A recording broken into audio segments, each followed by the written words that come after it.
ఆస్ట్రేలియాలో జరిగిన కాల్పుల ఉదంతంలో కొత్త కోణాలు వెలుగులోకి వస్తున్నాయి. చాలా సంచలనాత్మకమైన, ఆవేదన భరితమైనటువంటి అంశాలు. ఏంటయ్యా అంటే బయటికి చెప్పకుండా ఉంది. అక్కడ అనేక వీడియోలు సర్క్యులేట్ అవుతున్నాయి.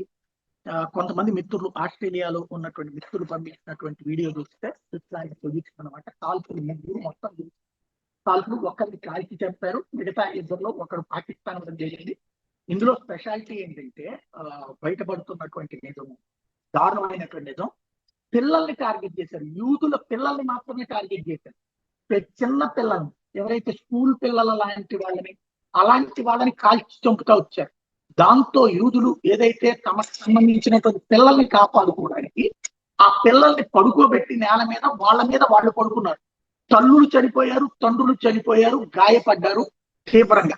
తమ బిడ్డల్ని కాపాడుకునేటటువంటి క్రమంలో జరిగినటువంటి దారుణం. అంటే యూదు జాతి అంతానికి వీళ్ళు ఎలా చేస్తున్నారన్నది అర్థమవుతుంది.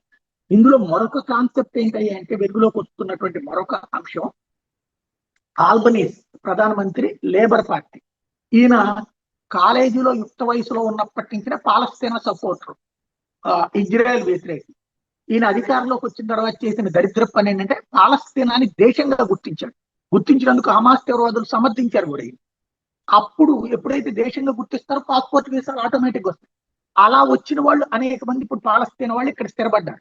వాళ్ళు ఏ స్థాయికి దిగజారినా కూడా ప్రభుత్వం వాళ్ళకి సపోర్ట్ చేస్తానే వచ్చింది. ఎలాగా, ఇజ్రాయెల్ వాళ్ళు ఏదన్నా ప్రైవేట్ ఫంక్షన్స్ చేసుకుంటున్నా సరే వాళ్ళ దగ్గరికి వెళ్ళి వీళ్ళు అక్కడ నినాదాలు చేసుకుంటారు.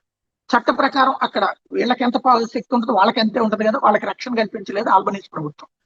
దాంతో రెచ్చిపోయిన వాళ్ళు ఇప్పుడు ఏకంగా తుపాకులతో దాడులకు దిగారు. ఇప్పుడు కూడా ఈ రహస్యాన్ని బయట పెట్టట్లేదు. చిన్నపిల్లలను కూడా చంపేశారు, ప్రత్యేకించి జాతిని అంతం చేయడానికి ప్రయత్నించారు అన్నట్లు. ఇక్కడ ఏదైతే పాలస్తీనా మద్దతుదారులైనటువంటి పాకిస్తానీలు ప్లస్ పాలస్తీనా మద్దతుదారులు కలిసి చేసినటువంటి ఘాతకం.